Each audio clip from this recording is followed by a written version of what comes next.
তো আজকে মূলত আমি আপনাদেরকে দেখামু আমরা ধানের বিচুন কিভাবে ফালাই। তো তার জন্য আমি সকাল সকালেই বেরিয়ে গেলাম। আর এই ধানগুলাই ফালামু আমরা। তো যেহেতু প্যাক করা লাগে, জায়গা আমাদের কেদো বানানো লাগে, তার জন্য এই জায়গা যেহেতু হুক না আর কি, তো তার জন্য আমরা পানি দিয়ে জায়গাটা প্যাক করে নেবো আর কি।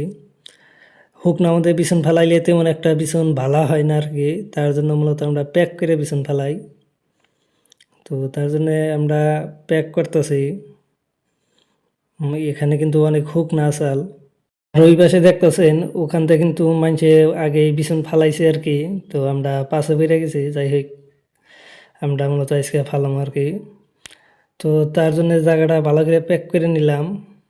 আর এখন আমাদের প্যাক করা শেষ হয়ে গেল গা।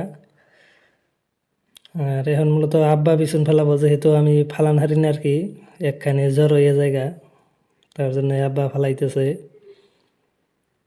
দেখেন আমরা কীভাবে বিছুন ফালাই। তো বিছুন ফালান শেষ হয়ে গেল, এখন মূলত আমি জাল দিব আর কি। যেহেতু ঘুঘুয়ে বা চড়ুয়ে ক্ষতি করবার পারে, তার জন্য মূলত জালটা ব্যবহার করলাম। তো এখন আমাদের জাল দেওয়া শেষ হয়ে গেল, মূলত বিছুনও ফালান শেষ হয়ে গেল। এইভাবে ঢাইকা তুললে আর কোনো ক্ষতি হবে না, তার জন্য আমরা জাল ব্যবহার করছি। দেখেন আমরা কীভাবে বিছুন ফালাইলাম।